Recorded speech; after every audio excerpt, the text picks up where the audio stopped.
मेरे प्रिय नेपाल वासियों, 2 दिन पहले भारत के डीप स्टेट जिन्होंने नेपाल को बर्बाद किया, उन्हीं में से 2 नेता काठमांडू जाकर के नेपाल की लगी हुई आग में पेट्रोल डालकर लौटे हैं।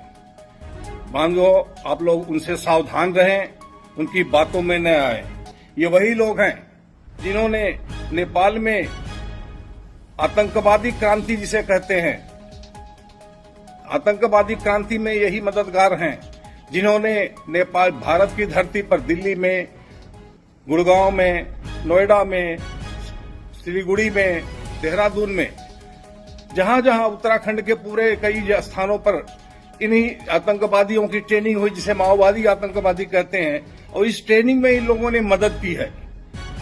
यही आतंकवादी माओवादी आतंकवादी नेपाल में जाकर 17,000 निर्दोष लोगों की हत्या किए, लड़कियों की किडनैपिंग किए, अपना कैडर बनाने के लिए संपत्ति लूटे, घरों पे कब्जा किए, दुकानों पे कब्जा किए, खेती पे कब्जा किए। ये वही डीप स्टेट के सदस्य हैं।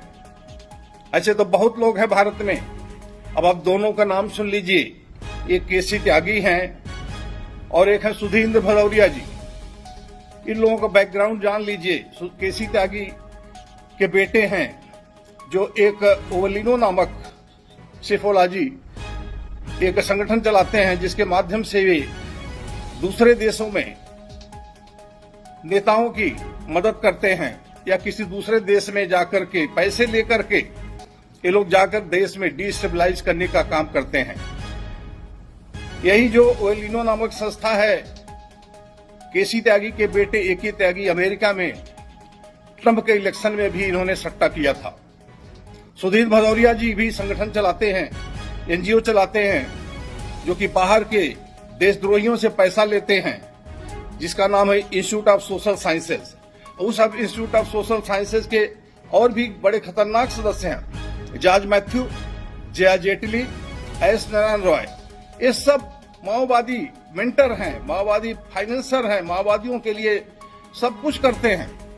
मैं नेपाल के माओवादियों के साथ साथ भारत के माओवादियों की बात करता हूं। ये वेस्टर्न तमाम एनजीओ से, अमेरिकन एनजीओ से पैसे लेते हैं, पैसे ले करके यही सब काम करते हैं, ठेका लेते हैं पॉलिटिकल डिस्टेबलाइजेशन के लिए। इसे आप जो भी यहां दिल्ली से जाएं, जो भी दिल्ली से जाएं, विदेशी दलाल जो अमेरिका में आग लगाए हैं कई सालों से, आप सोचिए यही वो लोग हैं जो सत्ता परिवर्तन के नाम पे पूरे नेपाल को बर्बाद करवा दिया। कुछ खास लोगों को ही प्रमोट करते हैं, खास लोगों को।